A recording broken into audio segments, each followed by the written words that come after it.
90,000 kilometre ஓடிக்குது. Diesel car. நல்லா mileage வேணும்னு நினைக்கிறவங்க இந்த வண்டி பாருங்கள். வண்டி பார்த்தீங்கன்னா அப்படியே புது வண்டி எப்படி இருக்குமோ அதே மாதிரி கண்டிஷனில் அப்படியே இருக்கும். நான் சொன்ன மாதிரி இல்லை அப்படின்னா தைரியம் என்ன கொஸ்டின் ரைஸ் பண்ணலாம். வண்டி பார்த்தீங்கன்னா அப்படி தெளிவாக இருக்கும். Local number. வண்டியோட குவாலிட்டி பார்த்துங்க. நாலுமே மெச்சிலின் டயரு. பாடி பொறுத்த அளவுக்கு டென்ட்டோ ஸ்க்ராச்சஸோ எதுவுமே நீங்கள் பார்க்க முடியாது. மைனராக ஒரே ஒரு ஸ்க்ராச்சஸ் பம்பர் கார்னரில் இருக்கும். வண்டியோட குவாலிட்டி வேறு லெவலில் இருக்கும். வண்டியோட இன்டீரியர் கண்டிஷன் பாருங்கள். மானிட்டர்லாம் மாட்டிக்கிறாங்க. பவர் விண்டோ வந்துடும். சீட் கவர் பாருங்கள். ஆர்டிஃபிஷியல் லெதரில் போட்டிருக்காங்க. வண்டி ரொம்ப சூப்பராக இருக்கும். பைனிங் சிஸ்டம் இருக்குது. நாலுமே பவர் விண்டோ வந்துடும்.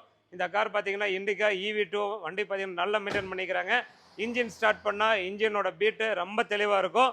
கரெக்டாக 90,000 கிலோமீட்டர் ஓடிக்குது. டீசலுக்கு மைலேஜ் 20லேருந்து 25 வரை கேரண்டி மைலேஜ் வரும். டீ போர்டு ஓட்டுறவங்க, PT ஓட்டுறவங்க, ஒரு வாடகைக்கு ஓட்டணும்னு நினைக்கிறவங்க இந்த வண்டி வந்து பாருங்கள். நல்ல வண்டி, அருமையாக இருக்குது. இந்த காரோடைய மொத்த ரேட்டே பார்த்தீங்கன்னா 1,77,000 கிடைக்கும். குவாலிட்டிங்க அஷூரன்ஸு. இந்த காரோடைய மாடல் 2013 டீசல். வண்டி ரொம்ப நல்லா மெயின்டைன் பண்ணிக்கிறாங்க. Local number. வண்டி நான் சொன்ன மாதிரி இருக்கும். நம்பி வாங்க, கார் எடுத்துகிட்டு போங்க.